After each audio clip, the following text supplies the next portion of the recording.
Do you ever feel like you're being perceived in a different way, or? I do. I think a lot of people think that with all the erotic poetry that I have, that it's because I have a really spicy romantic life, but no. yeah. Like, does it, like, what do people think sometimes, you know? Yeah. People tend to think I have a really spicy romantic life, but no. I've been single for several years and I'm not active. I'm not.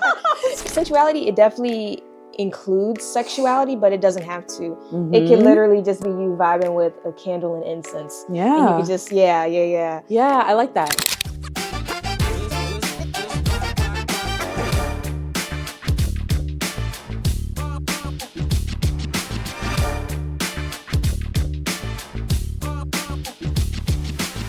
Hello, welcome back to Umu's Avenue, and today I'm here with Sunshine Lombre. Hey. Okay, Sunshine. Thank you so much for coming to Umu's Avenue. Yes. This is the Avenuity, so that's Avenue and Community. It's my Avenue community full of different creatives and such. So I'm really glad that you reached out to me. Yeah. But what also brings you into town?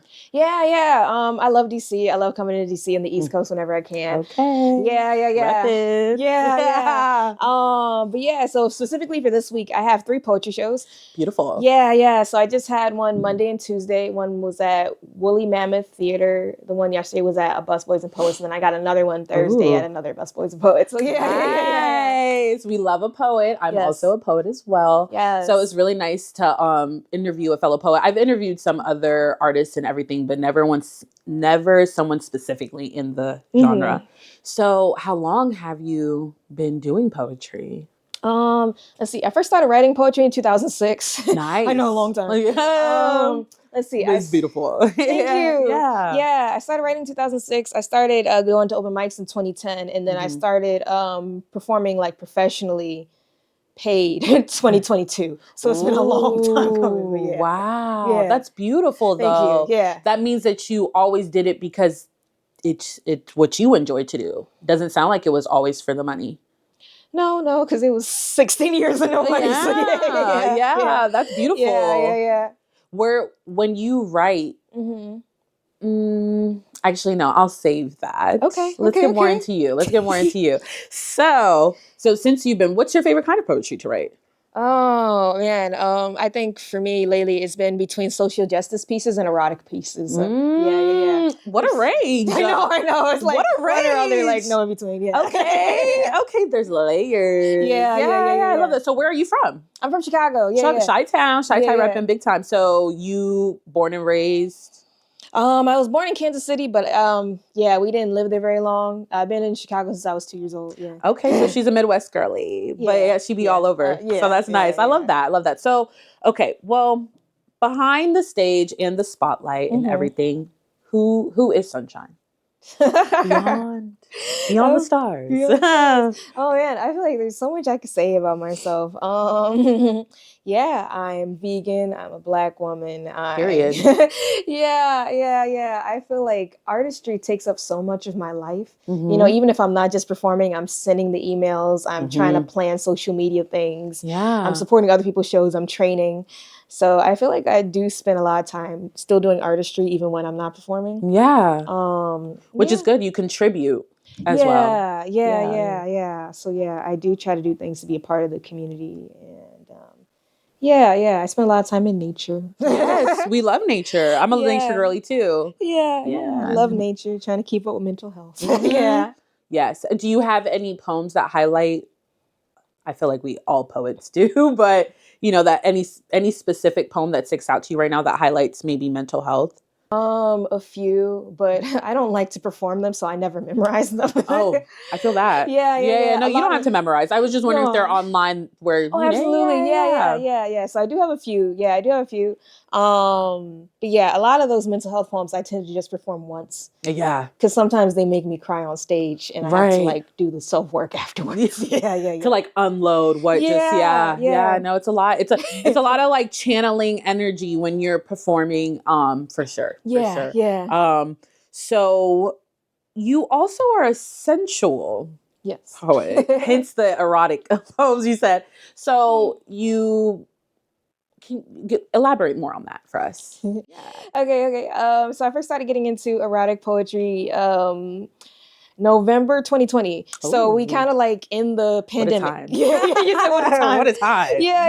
It's getting cold. It's still pandemic heavy. I mean, we're still in a pandemic technically, but right. Yeah, COVID ain't gone nowhere. Yeah. Did it end? But I was single and the isolation was really getting to me. Okay. And I started going to virtual open mics and I went to some erotic ones and I used to just sit and watch, but the host wouldn't let me sit and watch. She's like, "So, Sunshine, where's your poem? Where's your poem?"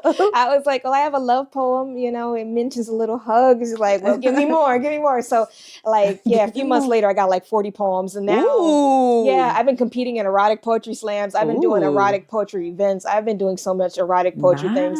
And now I got nominated for Erotic Poet of the Year with the National Spoken Word Awards. So, wow.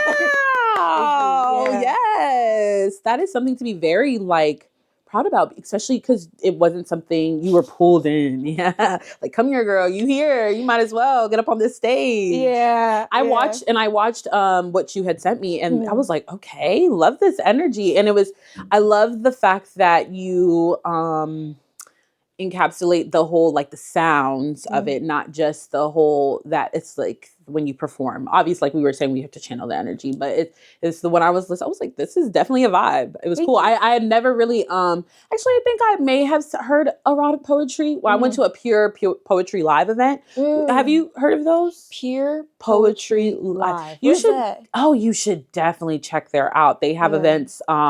They have events all the time. And they have poets come and perform. Like they have a popular one, Rebecca Dupas. I don't know if you've heard of her. She's a pretty popular one there. But they have poets come and perform, and it's like a live thing. I'm gonna send you their info. But since you do come, that's something that you have to tap in with them. They're really cool.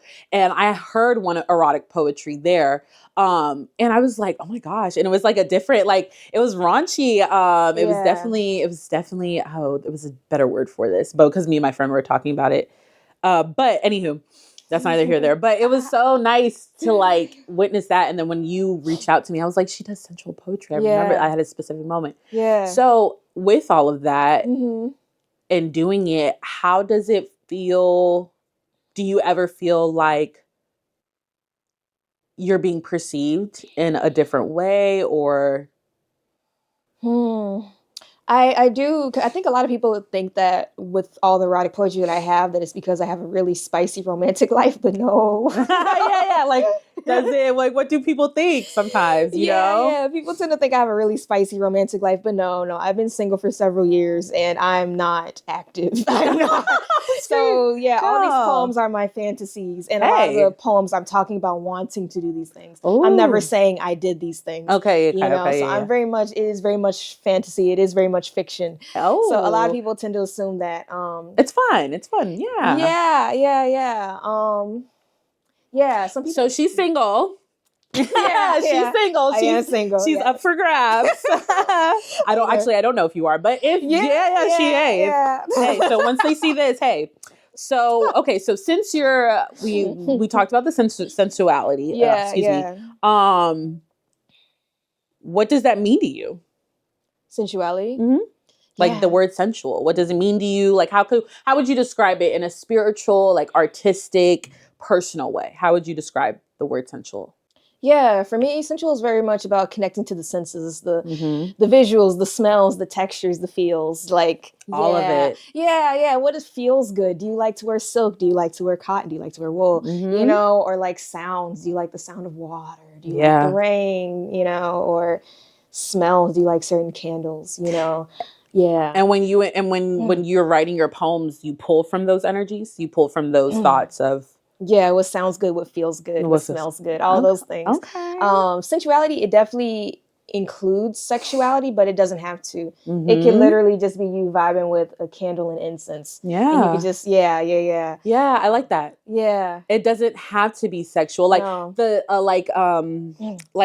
it's she's sexy in a different way. Is it that sensuality part too? That gives the sexy, the oomph, because sexy is maybe more sexual, but sensuality is a different sense. Like you said, it's working with the senses. So it's not just like so overtly out there. It's like it draws to you. So I think I like the way you explain that. Yeah. Because I feel like sexy can go so many different ways. Yeah. Sexy could definitely be raunchy. Yeah. You know, sexy could be somebody's specific kink. It could be exactly. Yeah. It could be something tasteful but a little zhuzh, you know. Yeah. You're right. It could be so many different things. So many different things. Yeah. But yeah, sensual could be like it could go this way or that way. Yeah. When you're performing, like how do you prepare yourself before you perform? Like spiritually and physically, you know what I mean? Like mentally, emotionally, all of that. Because you remember earlier you did say like how you don't like to perform your mental. Like, so besides that, like how do you just get ready to perform? Like this is tips for even me because I haven't performed yet, but I've been very interested. But it's a lot, you know, to get up on that stage, you know. It is. Man, yeah. I think because I've gotten to a point where like I've been a full-time performer, so sometimes I am performing like, you know, 4 or 5 times a week. I like in the beginning I used to have like a long ritual where I would have to have the tea and I would have to do the affirmations and I would have to do the breathing and all the things to try to like get myself in the zone. Right. And, you know, and I would need to have friends, but I can't have my friends at all my shows because they work jobs and they got kids. And, but now I think I just kind of get into like a quick zone really quickly where I'm just like, okay, I'm about to deliver an experience. They are going to feel me. They're going to hear me, and they're going to leave their homes, leave this venue feeling more connected to their bodies, more connected to themselves and their spirits. And I like that. I really like that. And I like how you did say it started like very ritualistic, and then it just kind of, you know, it just, you caught it, you had it down. Now it was just like you're quick to do that. So it just sounds like you do have to have your steps.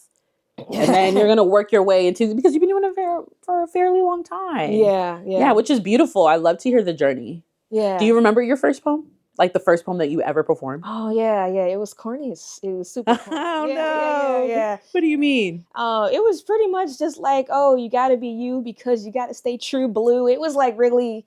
it was very, very corny, but it was about being yourself. And the intention was nice, but that's all that matters. Just very elementary, you know? Yeah, that makes sense. But it was, oh wait, when did you perform it? Because you've been writing for a while. Yeah. Okay, so that one came out 2006. So. Yeah, that's what I was like, so that makes sense. Yeah, that was 2006. So yeah, I guess, we had a little mini open mic in my 5th or 6th grade class. And that was when, That's beautiful. Yeah. You got to stay true. It was cute. It's real. Yeah. So you also dance with your poetry, right? I do. Yes, yeah. So how does that feed into each other? Like how does your poetry and your dancing feed into each other? How does it work for you? How does it work for you?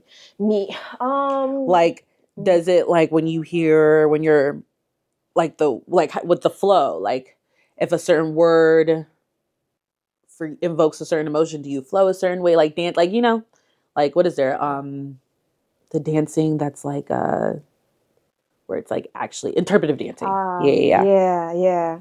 I have a hard time doing interpretive dance to my own words. But for other people, it's easy to. I guess for me, I definitely carry a lot of rhythm within my poetry. And so I feel like my poetry can be a bit more dancey than some others because I keep rhythm in it. And I think also because of the sensuality and my dance movement styles tend to also be very sensual. So since I do burlesque shows, and a lot of burlesque situations tend to enjoy my poetry, it is kind of easy for me to just do burlesque while doing poetry sometimes too. Yeah, so it can add an extra layer of seduction. Which is really nice. That's fun. That's like a new level of poetry burlesque. I haven't seen anyone else do it before. I haven't heard of it. So far I'm the only person I know that does. Okay, what a genre. She's creating her own lane, paving it. So that's cool. You should have like, there could be like burlesque classes and then you could perform your poetry. That would be fun. Yeah. No, I love, burlesque is beautiful. And burlesque is also another thing that it can be really whatever you want it to be. Yeah. Yeah, that's cool. Like there's enough range. So much. Yeah, there. Yeah, some people sing while doing burlesque. Some people are acting. Some people are clowns. Some people do drag with it. Oh, wow. Yeah. See, that's what I'm saying. So now you're doing the poetry. Now you added another layer. Yeah. So for your work, do you pull from any like energies? Do you have any relatives maybe or muses of yours? Or like, do you feel like do you get any like an idea that comes to you, like a download that's like, okay, I should do that. Like what helps you write and perform? What helps me write or perform? Like who maybe? Yeah, I guess a lot of my poetry just be coming to me, but a lot of slam poets do inspire poems as well. Black Chakra is a poet that inspires me. I know him. Yeah, I saw him perform too. He's great. Amazing. Yeah. Wonderful. Powerhouse. Yes. Stephen Willis is another great one. Let's see. Oh my gosh. Miss Yankee, she's from the UK and she's absolutely amazing. And her words are just so enchanting, and she also uses rhythm and flow and all these things. Yeah, there's so many poets. But that's wonderful. Yeah, I like that. I like that. That's enough. Yeah. So you're currently on your poetry tour. Poetry tour. No. How has traveling shifted your perspective, like as a performer and a person? I guess it's been really beautiful to me to see how different Black culture is in different cities. You know? I agree. Yeah. Always nice to Black cool to see that. Black culture is so different each city I go to.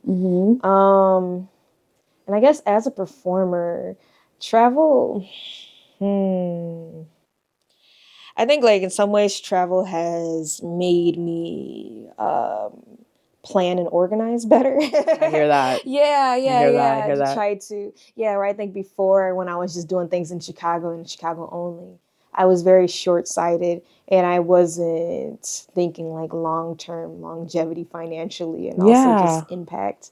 And it's easy to just be in your city and just do a bunch of like small gigs here all over the place. It's like, okay, if I'm going to go to Philly, if I'm going to go to Delaware, wherever, you know, I need to try to go for the biggest thing so I could try to like reach the most impact. I'm not going to spend $300, $400 to just perform for 20 people. You know? Yeah. And not all 20 people are going to follow you. Not every 20 are going to look you up afterwards. You know? So now I try to look more into impact and try to do more to invest in myself as a performer. I like that.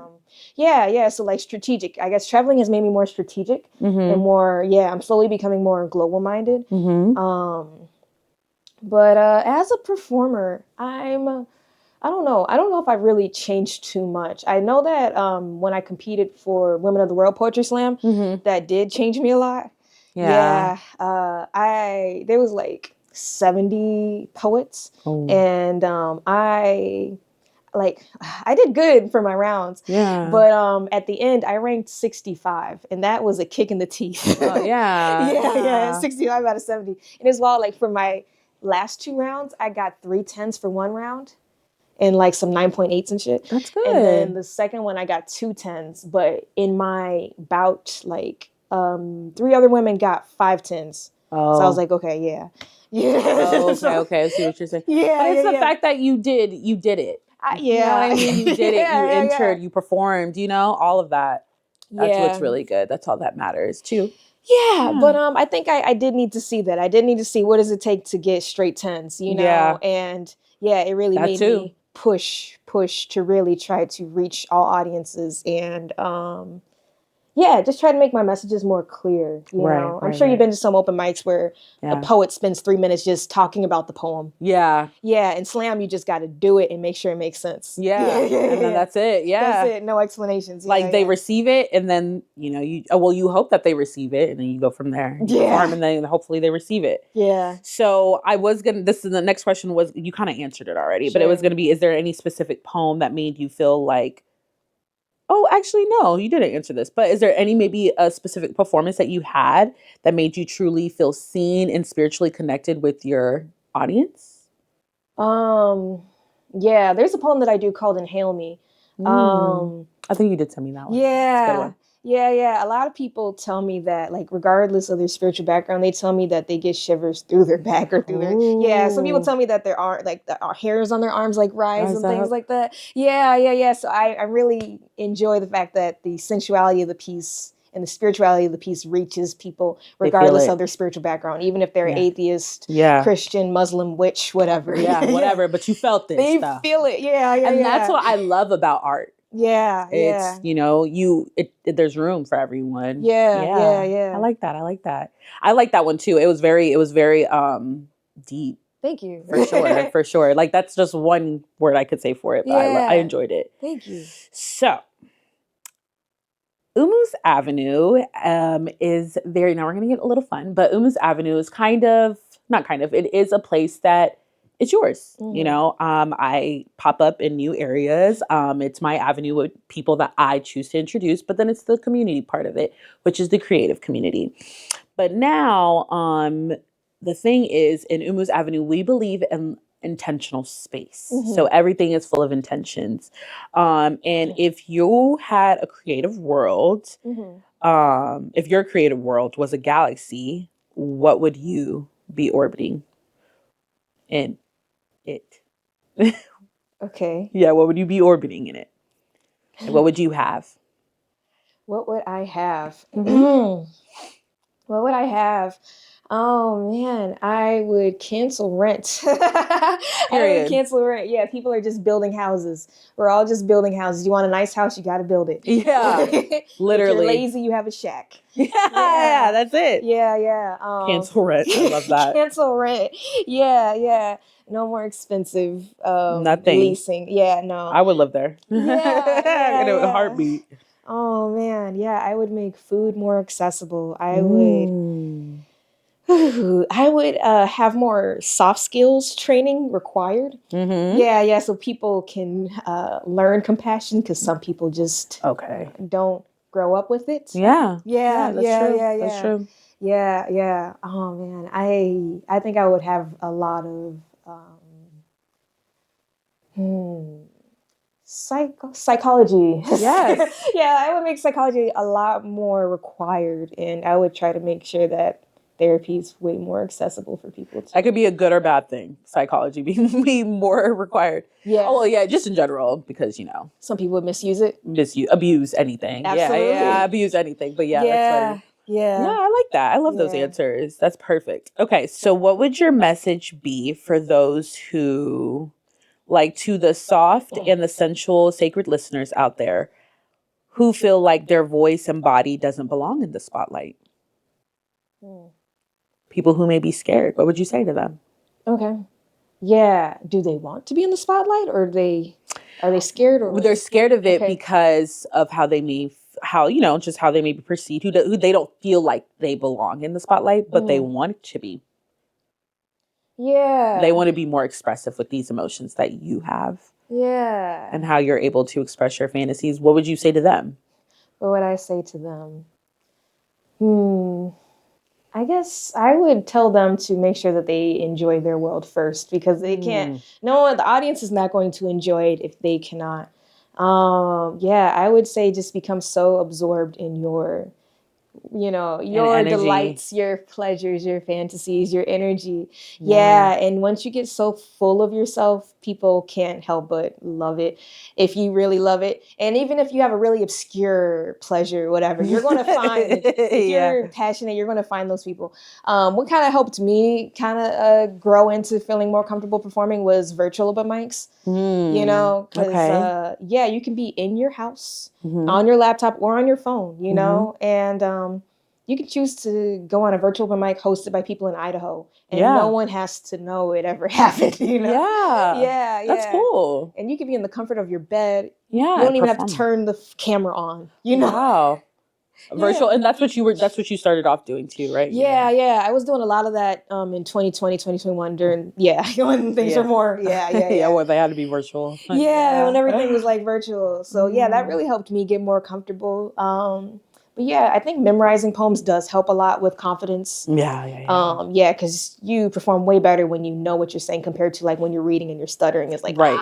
And sometimes like venues can be so dark you can't even read the paper or whatever. Anyway, So it's like it is, but like if you have it to like glance at, that's cool. But like you got to know your poem before you get on that stage. It really helps to know the poem. But I mean, I don't memorize all my poems. It'd be a lot. There's a lot of poems. Sorry, excuse me. I'm like, this is like by DMV coming out. It'd be a lot, but I do. It do come out. It does. Yeah. Okay, so if your poetry had a scent or a texture, what would it be? How would it feel? What would it smell like? What would it sound like? What would my your poetry in a box? My poetry in a box. Down from the social justice to the erotica. I know. That's a lot. I love that. That was such a good answer. Like, okay, I'm thinking, okay, a muffin with a lot of like cinnamon. Ooh. That's what I'm feeling. I think maybe like maybe a croissant with cinnamon. No, a muffin. I'm feeling more muffin. A pastry. You want a pastry. A pastry. Of some sort. Maybe something to drink. Something to drink. You need some taste. How would it taste? How would it taste? My poetry. Because croissant and like muffin gives soft, moist, as the senses it appeals to. So now, what would you wash that out with? What would you rinse that down with? Okay.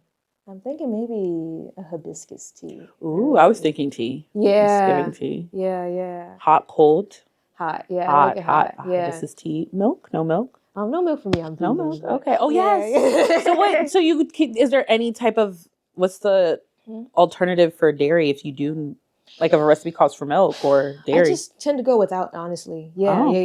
I haven't had baked goods in a long time. So Really? Yeah, I miss it. Yeah. Is there vegan baked goods anywhere? Like we need to find that. There is. I'm just gluten-free on top of that and sugar-free. So it just makes life a little tougher, but Yeah, but I mean healthier. Healthier. Yes. Okay, so now we're going to do a quick thing where you're going to finish. It is 3:00. Okay, got you. Okay, so finish this sentence. When I dance, I feel connected. I feel connected to my skin, connected to my room, connected to the floors, connected to the audience. Connected everywhere. Connected everywhere. Connected to the music. Connected to my mind. Okay. Yes. Thank you so much for coming on the show. And this is going to be our last thing. What do you want the folks to remember about you after they experience sunshine? What do you want them to remember? What do I want them to remember? Oh, man. I would want them to remember to embrace more sensuality into their lives. I think that empowers everyone. You know, if you even if your budget's low, just find a dollar store candle or wear clothes that feel good. I feel like having clothes that feel good can really empower you. Having smells around you can be really soothing. Yes. And I think just having small habits around you that keep you comfortable and make you feel empowered can reduce. I think it can reduce a lot of addictions. Yeah. I think it can help manage stress.